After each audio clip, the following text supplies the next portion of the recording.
Hello, I'm John Smith. I'm the Deputy Police and Crime Commissioner for Avon and Somerset. I'm delighted to be here in the Brooks Cafe in Patchway with Alison and Jenny from Southern Brooks. Southern Brooks is a wonderful organisation based here in South Gloucestershire that works to help their local communities, and Alison and Jenny are going to tell us more about what they do. Lovely, thank you, John.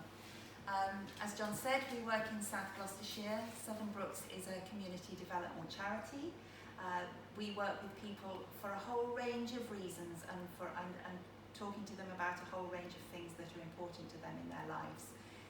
We work with people to help them if they've got dementia and to support their carers. We run a youth work down at the Patch, just down the road from here in Patchway. We have projects working in Kingswood and in Yate, and we offer wellbeing and employment support to people across South Gloucestershire. And for me, everything we do is about supporting the organic creation of resilient communities that can respond to whatever gets thrown at them. You know, a few months ago we weren't expecting a pandemic, and yet we had the growth of the magnificent mutual aid groups. Yes, you were telling me about that earlier. It really is uplifting. I really enjoyed hearing about that. Okay, could you say a bit about your neighbourhood priorities then and what you're doing to keep people in the area safe? Yes, absolutely. So we work significantly in Patchway, Kingswood and Yate and support colleagues elsewhere in South Gloucestershire. It's a very multi-agency approach, and we do things like helping to reduce antisocial behaviour, for example. And one of those pieces of work has been in Kingswood, where we've worked with the local shopping centre manager, with PCSOs, to engage young people actively in activities in the shopping centre, to have conversations with them about the sort of things they want to be doing locally and to try and reduce antisocial behaviour as a result of those conversations. And building relationships. The relationships are always at the heart of everything we do. Yeah, I agree. Partnership's absolutely key here, because together we can achieve more than we do separately, but also make sure that we're not duplicating effort, so we're getting the best results we can. But for me, all the things that we do as organisations has to be based on community priorities. The community are best placed to identify what's important for them. Different communities will have different priorities. Something becomes important and it reduces down, something else comes up instead. And it's important that as organisations we're flexible enough to respond to that. So a really good example of a group that have responded to community need and changed according to need is Mamas Swaps and Freebies. They started off as a group of mums at school that were swapping school uniform, because they knew there was a need for people to, you know, your school uniform, you've outgrown it, it's still fine. So they set up a group swapping school uniform. They've grown since then, and during the pandemic, they cooked thousands of meals, hot meals for people that need them. And now that we're on the sort of like the reset period, are we moving into whatever the new normal is, they're looking at what they might do differently in order to be a community group and respond to community need. Excellent. I've had the pleasure of working in South Gloucestershire for a number of years actually, and I must say I've always been impressed by the way the council and the police work together. But also they do see the voluntary sector as absolutely central. I mean, that comes over very clearly, so it's really good to hear about that. I think that's been one of the positives that we take away from the COVID period as well, is the partnership working, the working with the local authority, working with the police, working with health and so on. And I think that's really sort of lifted what we can all do as organisations. And as you say, focusing all on what local people want, which is so important, isn't it? Yes. Okay, Jenny, you talked briefly about the pandemic earlier. It has obviously been an extraordinary time for all of us. Can you say a little bit more about how you've been working with local people and meeting their particular needs during this period? So if I start off by talking about what we've done as an organisation, and Jenny will talk about the mutual aid groups, I think. Correct. Right at the beginning of lockdown, we established a phone service for people from 7 till 7, Monday to Friday, and Saturdays and Sundays we were available to make sure that people had somebody to contact for advice, support, particularly around food and prescriptions. Those were the two most important things for people in the early stages, and continuing for quite a long time. It's only recently reduced that sort of need. A lot of people needed support around wellbeing, and they didn't know where to go, so we wanted to be as accessible to people as possible. We have delivered food parcels to people. We've had an amazing group of volunteers come and work with us who've cycled and driven around South Gloucestershire, collecting prescriptions and delivering them to people. We've provided wellbeing support and connected people with other organisations when they've needed to. So this hasn't been our response alone, of course. We've worked very much in partnership with the council, with mutual aid groups and with other voluntary sector groups as well.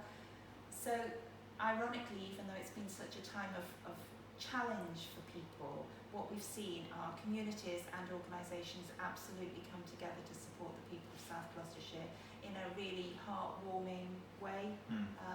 Yeah, it's been a remarkable response across the board. It's great to hear that. Jenny, do you want to talk about the groups? Yeah, well, volunteers is where I'd like to start, because we couldn't do half of what we've done as an organisation without the volunteers that we recruited, and we appreciate each and every one of them. And as we move away from the high COVID period into whatever our new normal is going to be, we're looking to develop new projects, so we'll still be looking for volunteers. We're looking for volunteers who are happy to make phone calls to people who are lonely. We're looking for volunteers who might like to support people to leave their homes, just maybe take them to the library, walk with them to the bottom of the garden, whatever helps them to start to leave their homes and engage with the community. So if anyone watching this wants to volunteer, then please do get in touch with Southern Brooks, because we will use you in some way. Great. But the groups, yes. So the mutual aid groups that set up, they're all different shapes and sizes. Some are just neighbours in a street, helping that street. Some are neighbours in a village, just helping that village. And others are large postcode areas. Some of them are very small. Some of them are pretty much organisations in their own right. And so for us, we supported them back office side. Sometimes it was about just giving a friendly ear and someone to talk to, because nobody had set up a mutual aid group before. This was all brand new. So sometimes it was being a listening ear. Sometimes it was about listening to the problems and helping them resolve them in a more practical way as well. Sometimes it was signposting them to knowledge, or grants even, to do things. And as Alison said, the voluntary PCC, I can't even say the names now. They also ran peer-to-peer support groups every week for the groups. So they were also able to get together and have conversations and learn from each other. And moving forward, we've got some groups now that have stopped, quite small ones usually. We've got some groups that have paused. They're not doing anything at the moment, but they're waiting. They're wondering if there's going to be a second wave, lockdown, and they're ready to respond to that if it's there. The majority of the mutual aid groups are carrying on. The need for them has reduced, and of course some of the volunteers have gone back to work, but it's roughly balanced itself out. So they are still doing some local food, some befriending, some prescriptions for people in their communities, because that's what the need is. And they're ready to scale back up again if needed.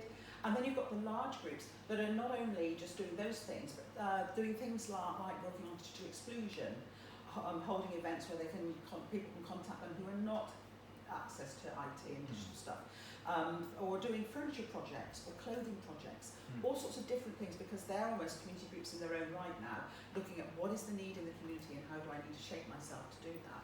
Very, very impressive. That's great, and I'm really pleased to hear that a number of them are carrying on. One of the things I really like about Southern Brooks as an organisation actually is that you champion local communities, but also other organisations and groups, so that is really good to hear. Okay, are there any questions you have for me while I'm here then? Is there anything you'd like to ask about? I think Jen has one.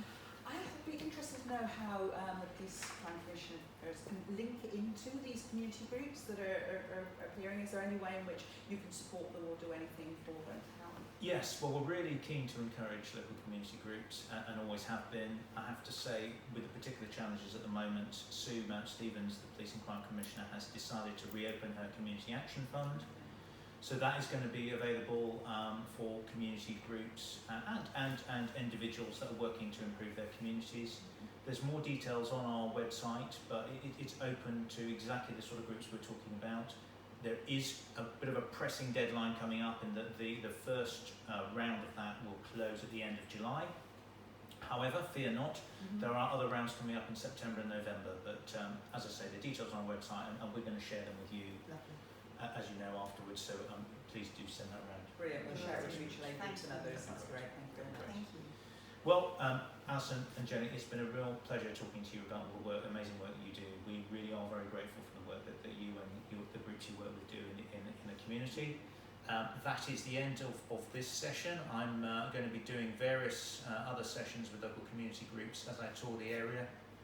Do please get in touch with our office if you'd like to be involved.